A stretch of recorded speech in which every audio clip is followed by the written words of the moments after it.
2 दिन तो गुजारो ससुराल में। कहते हैं बड़े बुजुर्ग अगर परिवार में साथ रहे तो उनके आशीर्वाद से घर में सब कुछ मंगल रहता है और घर में रहने वाले छोटे बच्चों को बड़े बुजुर्गों से अच्छे संस्कार भी मिलते हैं। लेकिन हमारी कहानी में आज एक ऐसा परिवार है जिसमें संयुक्त परिवार में 3 पीढ़ियां एक साथ रह रही हैं। अब इस परिवार में बुजुर्गों के आशीर्वाद से घर में सब कुछ मंगल है या नहीं ये तो पता नहीं, लेकिन दादी सास की आदतों के कारण बहू का जीना जरूर मुश्किल हो गया है। भुट्टो देवी के 2 बेटे थे। जहां बड़ा बेटा मुंबई में अपने परिवार के साथ बस गया था, वहीं छोटा बेटा सदा से मेरठ शहर में अपनी माँ के साथ उनके पुश्तैनी मकान में रहा करता था। धीरे धीरे समय बीता और भुट्टो देवी का बेटा मनोहर भी 2 बेटों का बाप बन गया। मनोहर के दोनों बेटे नीरज और पंकज की भी शादी हो चुकी थी और अब दोनों की पत्नियां भुट्टो देवी की पोत बहू बनकर घर संभाल रही थी। अब आप लोग सोच रहे होंगे कि भुट्टो देवी तो बेचारी बूढ़ी महिला है, अब उनके परिवार में रहने से किसी को क्या समस्या हो सकती है भला? बेचारी चुपचाप 2 रोटी खाकर प्रभु का नाम जपती होंगी। अरे ठहरिए ठहरिए, इतनी जल्दी जजमेंटल मत होइए, पूरी बात तो सुनते जाइए। अरे शन्नो, क्या बात कर रही है? तेरी ननद के देवर का लड़का आजकल मेरठ में ही रह रहा है। अरे भाई, मेरठ में होकर भी अभी तक मिलने नहीं आया हमसे। अब परिवार के लोग भी आएंगे जाएंगे नहीं तो कैसे चलेगा बता। देखो, ये तो कोई अच्छी बात ना है। मैं कह रही हूँ ज्यादा दिन के लिए ना सही, 2 दिन को तो आना चाहिए था। भाई, मिलने जुलने वाले आते रहे तो मन लगा रहता है। तू ऐसा कर, उसे फोन करके कहना काकी बड़ी नाराज हो रही थी, इस इतवार को मुझसे मिलकर ही जाए। अरे दादी जी, किस पर बिगड़ रही हैं आप? कौन आया मेरठ जो आपसे मिले बिना ही लौट गया? अरे बेटा, वो मेरी बहन है ना, उसकी ननद थी रज्जो, उसके देवर का लड़का आजकल यहाँ मेरठ में ही पढ़ाई कर रहा है। अब देखो, यही बगल में रह रहा है, लेकिन एक बार भी मिलने के लिए नहीं आया। तो मैं वही कह रही थी, भाई इस इतवार को बोलो कि आकर मिल जाए। और कॉलेज में पढ़ने वाला लड़का है, बेचारा पता नहीं कहाँ खाना खाता होगा, परेशान हो रहा होगा। अरे जब अपना घर है तो यहाँ वहाँ भटकने की जरूरत क्या है? यही ऊपर वाला कमरा दे देंगे उसको, 2 रोटी खा लिया करेगा, क्या बिगड़ जाएगा? अरे भाई, जब अपने अपनों के काम नहीं आएंगे तो कौन आएगा बताओ? सुन लिया तुमने? फिर से दादी जी ने अपने किसी दूर के रिश्तेदार को बुला लिया है। अरे मैंने तो सुना था उम्र बढ़ने पर ना लोगों की याददाश्त कमजोर हो जाती है, सठिया जाते हैं लोग। और एक हमारी दादी सास है, उनकी याददाश्त तो घटने का नाम ही नहीं ले रही। अरे पता नहीं कौन कौन मौसी के, चाचा के, मामा के, फूफा के लड़के इनको आज तक याद है। अरे याद ही नहीं, सबको चुन चुन कर फोन करके घर पर खाने के लिए बुलाती हैं। दादी तो जो है सो है। दादी के रिश्तेदार इनसे भी महान है, जो आते हैं तो 4 दिन से पहले यहां से हिलने का नाम नहीं लेते। और अब सुनो, कोई बहन है दादी की, उनकी ननद के देवर का लड़का यहां पर मेरठ में पढ़ाई करने आया है। कह रही है उसको इतवार को बुलाएगी और फिर उसको ऊपर वाले कमरे में ही शिफ्ट करवा लेंगी। मुफ्त का खाना खाएगा और हमसे सेवा करवाएगा, वो अलग। अरे यार, दादी को कोई समझाता क्यों नहीं? बाकी किसी को तो कोई फर्क पड़ता नहीं, खाना तो हमें बना बना कर खिलाना पड़ता है। मुझे तो लगता है एक दिन ना मेहमानों की खातिरदारी करते करते शहीद हो जाऊंगी मैं। भाभी, ऐसे अकेले में खून जलाने से कोई फायदा नहीं है। मैं तो कहती हूँ अपने पतियों से बात करते हैं कि आखिर ये सब कब तक चलने वाला है। हाँ, ठीक बोल रही है तू। बहुत बर्दाश्त कर लिया, अब हमें बात करनी पड़ेगी। एक वक्त का खाना खिलाने जितनी बात हो ना तो इंसान फिर भी किसी तरह झेल ले। यहाँ तो जो आता है वो यहीं का होकर रह जाता है। याद है ना तुझे, पिछली बार वो गांव वाले चाचा जी आए थे, पूरे 2 महीने नाक में नकेल डालकर रखी थी उन्होंने हमारी। कितनी मुश्किल से टिकट करा कर वापस भेजा था उनको। दादी को कुछ करना तो होता नहीं, बैठकर बहू बहू चिल्लाते रहो और काम निकलवाते रहो। यहां पर सबका महीनों तक काम करने के लिए हम दोनों तो मूर्ख ही हैं ना। शाम के समय जब रजनी और निशा के पति ऑफिस से वापस आते हैं तो वो दोनों अपनी समस्या उन्हें बताती हैं। देख रहे हैं ना आप, दादी जी ने एक बार फिर से नया रिश्तेदार बुला लिया है। कल इतवार है, बस समझ लो कल ही आएगा वो, और फिर उसके बाद पता नहीं कब तक उसकी सेवा करनी पड़ेगी। अरे यार, अब करे तो क्या करे दादी का। ऐसा नहीं है कि तुम लोग ही दादी से परेशान हो, अरे मैं भी परेशान हूँ भाई। लेकिन अब इस उम्र में दादी से कुछ कहना भी तो ठीक नहीं लगता। एक तो पहले ही दादी के 10 भाई बहन हैं, और बात सिर्फ उनके 10 भाई बहनों तक ही सीमित रहती ना तो भी कोई बात नहीं थी। दादी तो अपने 10 भाई बहनों के दूर दूर के रिश्तेदारों को भी चुन चुन कर ऐसे घर पर बुलाती है जैसे सबसे रिश्तेदारी निभाने का हमने ठेका लिया हुआ है। अब जो कल आने वाला है वो कौन लगता है दादी का? अब रिश्ता तो तुम खुद ही निकालो, लेकिन वो दादी के तीसरे नंबर की बहन की ननद के देवर का बेटा है। अब मुझे नहीं पता इतने रबड़ की तरह खींचे हुए रिश्तों में कौन किसका क्या लगेगा। चलो आ रहा है तो आने दो। तुम लोग बिना चुपचाप चाय नाश्ता करा कर दाएं बाएं हो जाना, ज़्यादा भाव मत देना, अपने आप चला जाएगा शाम तक। अब जान ना पहचान, मैं तेरा मेहमान, ये तो वही वाली बात हो गई। अब जिसे जानते ही नहीं उसको कितनी देर एंटरटेन कर पाएगा कोई? अरे हम एंटरटेन करें या ना करें उससे क्या ही फर्क पड़ता है, दादी जी है ना। बेटा बेटा करके पहले उसके लिए 56 भोग बनवाएंगी, और फिर वो चाहे मना भी करेगा ना तब भी ऊपर वाले कमरे में उसके रहने का इंतजाम कर देंगी। अरे घर थोड़ी है, सराय है। कोई भी रिश्तेदारी का आई कार्ड दिखाकर हमारे घर आकर मुफ्त सेवाओं का आनंद ले सकता है। और देखो इस घर में वैसे भी नौकरों की कोई कमी थोड़ी ना है। सरकारी नौकरी वाले नौकर है ना घर में, जिनको ब्याह कर लाया गया था। अब उनसे चाहे 4 लोगों की चाकरी कराओ या 40 की, वो बेचारी तो कहीं जाने वाली है नहीं। अरे भाई, तुम बात को कहाँ से कहाँ ले जा रही हो? कोई तुम्हें नौकर नहीं समझ रहा है। तुम जानती तो हो दादी को रिश्तेदारों को अपने घर बुलाना, उनकी खातिरदारी करना कितना पसंद है उनको। और बड़े बुजुर्ग की बातें पसंद हो या ना पसंद, उनकी बातों का मान रखना ही पड़ता है। रजनी की तरह निशा भी अपने पति से इसी बात को लेकर बहस कर रही थी, लेकिन रजनी और निशा दोनों ही जानती थी कि इस बात का कोई अंत नहीं होने वाला, इसलिए बात आई गई हो जाती है। अगले दिन, नमस्ते भाभी जी, वो मैं मुजफ्फर से हूँ। भुट्टो काकी यहीं रहती है ना? हाँ यहीं रहती हैं, आओ। बेटा कब से तुम्हारा इंतजार कर रही थी। कहाँ रह रहे हो? मेरठ में? अभी पिछले हफ्ते ही मेरठ आया हूँ, अभी तो कोई ढंग की जगह ढूंढ रहा हूँ। फिलहाल तो अपने दोस्त के यहाँ रुका हुआ हूँ। किराए के मकान तो बहुत मिल रहा है, लेकिन घर जैसा माहौल कहीं नज़र नहीं आ रहा, इसलिए कोई भी कमरा मन को भा नहीं रहा। देखो बेटा, तुम तो घर के ही बच्चे हो, तुम्हारे साथ तो बिल्कुल परिवार वाली बात है। और हमारा भी इतना बड़ा घर है, रहने वाले कुछ ही लोग हैं। तुम चाहो तो आराम से यहाँ रह सकते हो। ऊपर के कमरे खाली ही तो पड़े हैं, और वैसे भी बाहर कहीं रहो तो खाना पीना खाकर सेहत खराब हो जाती है। यहाँ रहोगे तो घर का खाना भी मिलेगा। सोच लो बेटा, और बेटा यहाँ रहोगे तो हमें भी अच्छा लगेगा। अरे भाई, अपने लोगों के बीच में रहने का सुख कुछ और ही होता है। क्यों बेटा, सही कहा ना? ठीक है काकी जी, अब आप इतने प्यार से कह रही हैं तो मैं आपको मना कैसे कर सकता हूँ। ठीक है, मैं कल ही अपना सामान लेकर आपके यहाँ शिफ्ट हो जाता हूँ। जिस चीज का रजनी और निशा को डर था वही हुआ।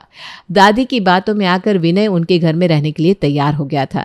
3 साल की डिग्री करने के लिए विनय मेरठ शहर आया था। ये बात सोच सोच कर निशा और रजनी की नींद उड़ी हुई थी कि अगले 3 साल उन्हें विनय को झेलना पड़ेगा। देखा भाभी, मैंने कहा था ना, अरे कोई मूर्ख ही होगा जिसे फ्री का रहना खाना पीना मिल रहा हो वो मना कर दे। मैं कह रही थी ना, वो यहाँ रहने के लिए तैयार हो ही जाएगा। देख लो, आज पहली बार मिला दादी जी से और अनजान लोगों के साथ रहने को तैयार हो गया। गजब लोग हैं दुनिया में, मुझे तो समझ भी नहीं आता कहाँ कहाँ से आते हैं ऐसे नमूने। अरे कब तक अपना खून जलाती रहोगी? छोड़ो भी, कोई बात नहीं। जैसे इतना काम करते हैं वैसे ही उसकी भी 2 रोटियां बना दिया करेंगे। दोनों बहू ने किसी तरह अपने मन को समझा लिया था, लेकिन ये मुसीबत यहीं खत्म होने वाली नहीं थी। विनय ने तो जैसे घर को ढाबा समझ लिया था।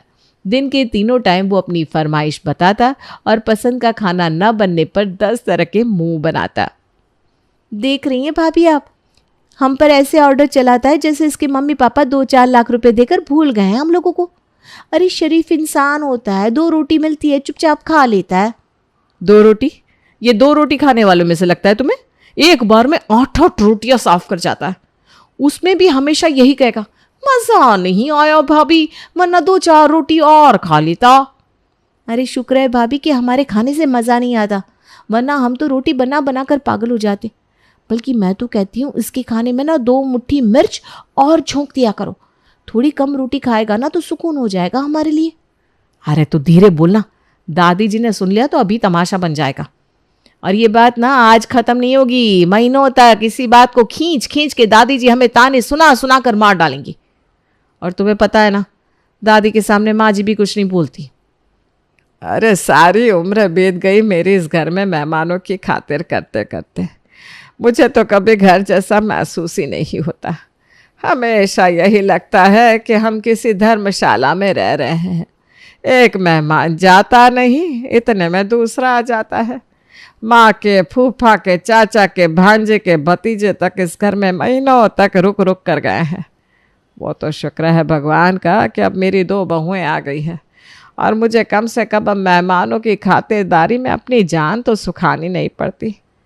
अब जब तक माँ जी है तब तक तो दोनों बहू को ये सब बर्दाश्त करना ही पड़ेगा। लेकिन मैंने सोच लिया है, माँ जी के जाने के बाद इन बिना बात के रिश्तेदारों को ना मैं तो 2 दिन भी घास नहीं डालने वाली। कौशल्या तो बस इसी बात से खुश थी कि कम से कम अब उसे मेहमानों की खातिरदारी नहीं करनी पड़ रही। दादी जी किसी भी रिश्तेदार को 2 दिन गुजारो ससुराल में कहकर बुलाती और कौशल्या दोनों बहू को उनकी खातिरदारी में लगाकर खुद आराम से अपने कमरे में सीरियल देखकर अपना टाइम पास किया करती। धीरे धीरे विनय को घर पर आए 2-2.5 महीने का वक्त गुजर गया था। एक दिन अचानक ही विनय कहीं और कमरा लेने के बारे में बात करने लगता है। अरे भाभी, ये सूरज आज कौन सी दिशा से निकला? हमारी मुसीबत तो हमें छोड़कर जा रही है। ठीक कह रही है तू निशा। चलो अच्छा हुआ, भगवान ने इसे सद्बुद्धि तो दी। अच्छा है ना, बला टले तो सही। विनय 2 दिन में अपना सामान पैक करके घर से जा चुका था। विनय के जाने के बाद बड़ी बहू को एहसास होता है कि घर से कई सारे कीमती सामान गायब हो गए हैं। ज्यादा दिमाग पर जोर डालने की जरूरत नहीं थी, सीधी सी बात थी। विनय ने ही उन सामान पर हाथ साफ किया था। जब तक घर में सब लोगों को एहसास हुआ तब तक काफी देर हो चुकी थी। रिश्तेदारी का मामला था, इसीलिए दादी का लिहाज करके घर में सभी लोग चुप रह जाते हैं। महीनों तक मुफ्त में घर पर रखकर मेहमान नवाजी करने के बाद अंत में धोखा हाथ लगा था निशा और रजनी के। और यही कारण था कि अब वो घर में आने वाले मेहमानों के नाम से पहले से भी ज्यादा चिढ़ने लगी थी। विनय को गए हुए कुछ दिन बीत गए थे कि अचानक एक दिन घर के दरवाजे की घंटी बजती है और एक दिन लगभग 55-56 साल का आदमी घर के अंदर आता है। माफ करना, हम पहचान नहीं पाए आपको। अरे ऐसे कैसे नहीं पहचानेंगे आप? मुंगेरी लाल आपके जो ससुर थे ना, उनके चाचा के लड़के के जो जमाई थे, उनके साले के साथ हमारी भतीजी का रिश्ता हुआ था भाई। चाचा जी तो बड़े थे और तब हम छोटे थे। कई बार मिलना हुआ चाचा जी से, फिर घर गृहस्थी में बिजी हो गए। आज अचानक याद आया कि भाई मेरठ में तो हमारे चाचा जी भी रहा करते थे, क्यों ना चलकर उनसे मिला जाए। चाचा जी कहीं नजर नहीं आ रहे। अरे बेटा, उनको गए तो बरसों बीत गए। अरे अरे माफ़ कीजिएगा, बड़ा दुख हुआ ये बात सुनकर। तुम्हारे चाचा जी नहीं है तो क्या हुआ, उनके बेटे हैं, मैं हूँ। तुमसे मिलकर बड़ा अच्छा लगा बेटा। पुराने लोगों से मिलने की ना मिठास ही अलग होती है, मन प्रसन्न हो गया। अच्छा तुम बैठो, मैं ज़रा तुम्हारे लिए चाय नाश्ते का इंतज़ाम कराती हूँ। अभी थोड़ा आराम करने की व्यवस्था कर दीजिए, अब उम्र बढ़ रही है, सफ़र कर लो तो थकान हो जाती है। नाश्ता करने के बाद हम थोड़ा आराम करेंगे।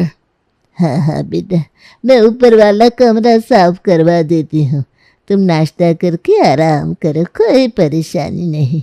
अपना ही घर समझो बेटा, किसी भी चीज़ की ज़रूरत हो तो कह देना। हाँ देख रहे हैं आप, फिर से एक बिन बुलाया मेहमान आ गया है। अब हम महीनों तक इनकी खातिरदारी करेंगे और उसके बाद ये भी घर में जो सामान हाथ लगेगा उठाकर चंपक हो जाएगा। मैं पूछती हूँ, इन बिन बुलाए मेहमानों की इतनी खातिर करने की ज़रूरत क्या है? अगर हम उनकी खातिरदारी करना बंद कर देंगे ना, अपने आप हमारे दरवाजे पर आना छोड़ देंगे ये लोग। पता नहीं दादी जी को कब समझ में आएगा कि अब दुनिया उनके हिसाब से नहीं चल रही जैसे 100 साल पहले चला करती थी। अरे तुम लोग चिंता मत करो, एक बार धोखा खा लिया, अब हम इतने भी मूर्ख नहीं है कि हर कोई आता जाता हमको पागल बनाकर चला जाएगा। उस विनय के हाथों धोखा खा चुके हैं हम, अब बस इन चाचा जी को तो मैं ठिकाने लगाता हूं। विनय के हाथों धोखा खाने के बाद रजनी, निशा और उनके पति सभी लोग मेहमानों के नाम से बिल्कुल तिल मिलाए हुए थे। इसलिए अब वो हर संभव कोशिश कर रहे थे कि किसी तरह चाचा जी घर छोड़कर चले जाए। इसलिए कभी दोनों बहुएं खाने में मिर्ची तेज कर देती, कभी समय पर उन्हें चाय ना देती, लेकिन फिर भी चाचा जी थे कि टस से मस होने का नाम नहीं ले रहे थे। वो रोज घंटों बैठकर दादी के साथ बातें करते और फिर उसके बाद अपनी चारपाई पर पैर पसार कर आराम करने लगते। खाना तो बना बनाया उन्हें मिल ही रहा था। इसी तरह दिन गुजरते हैं। एक दिन, अरे 1 महीना हो गया आपकी नौकरी छूटे हुए, ऐसे कैसे काम चलेगा? कुछ तो करिए, चाहे छोटा ही हो, लेकिन एक नौकरी का होना बहुत ज़रूरी है। एक तो वैसे ही घर में रोज़ कोई ना कोई मेहमान आकर बैठा रहता है, घर के खर्चे तो आप जानते हो ना। मैं समझता हूँ, लेकिन मैं भी क्या कर सकता हूँ। मैं तो महीनों से रोज़ इंटरव्यू देने जा रहा हूँ, लेकिन बिना सिफारिश के कहीं पर भी बात नहीं बनती। देखता हूँ, कल एक कंपनी में मेरा इंटरव्यू है, अगर वहाँ बात बन जाए तो। अगले दिन नीरज इंटरव्यू के लिए कंपनी में पहुंचता है। नीरज जी, आप अंदर जा सकते हैं, HR मैनेजर ने आपको बुलाया है। नीरज इंटरव्यू देने के लिए HR मैनेजर के सामने बैठ जाता है। ठीक है नीरज, असिस्टेंट मैनेजर के लिए आपकी जॉब पक्की। हमें खुशी होगी अगर आप हमारी कंपनी के साथ काम करें।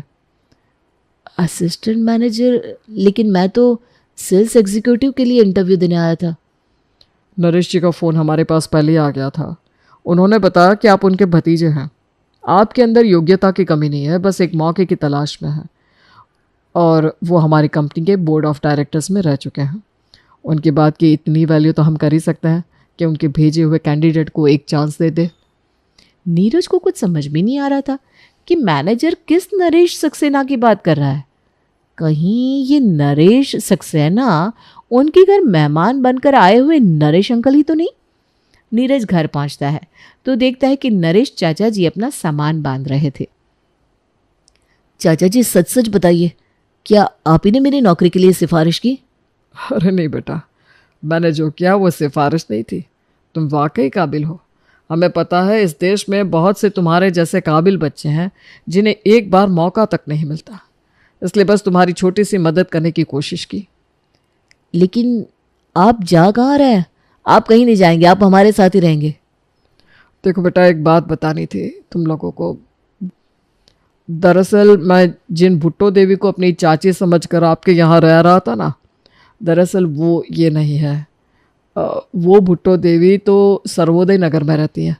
मुझे वैसे 1 सप्ताह पहले ही पता लग चुका था कि मैं तुम्हारा चाचा नहीं हूँ, लेकिन फिर मैंने जब तुम्हें नौकरी के लिए परेशान होते देखा तो सोचा रिश्ता नहीं है तो क्या हुआ। दिल से तो मैंने तुम्हें अपना भतीजा ही माना है। इतनी मदद तो मैं तुम्हारी कर ही सकता हूँ। बस उसी दिन से तुम्हारे लिए एक अच्छी नौकरी की तलाश में जुट गया और फिर ऑफिस में बात करके तुम्हारे लिए इस नौकरी का इंतज़ाम किया। मैं बहुत शर्मिंदा हूँ कि बिना पूरी बात जाने मैं गलत एड्रेस पर आकर आप लोगों के घर इतने दिन रहा और आप सबको इतना परेशान किया। निशा और रजनी के कई बार रोकने के बाद भी चाचा जी लौट गए थे। इस घटना ने परिवार में सबकी आंखें खोल दी थी। उन्हें समझ में आ गया था कि घर पर आने वाला हर मेहमान गलत नहीं होता। अगर कुछ लोग रिश्तों का फ़ायदा उठाते हैं तो उन्हीं में से कुछ लोग ऐसे भी होते हैं जो दिल से रिश्तों को निभाते हैं।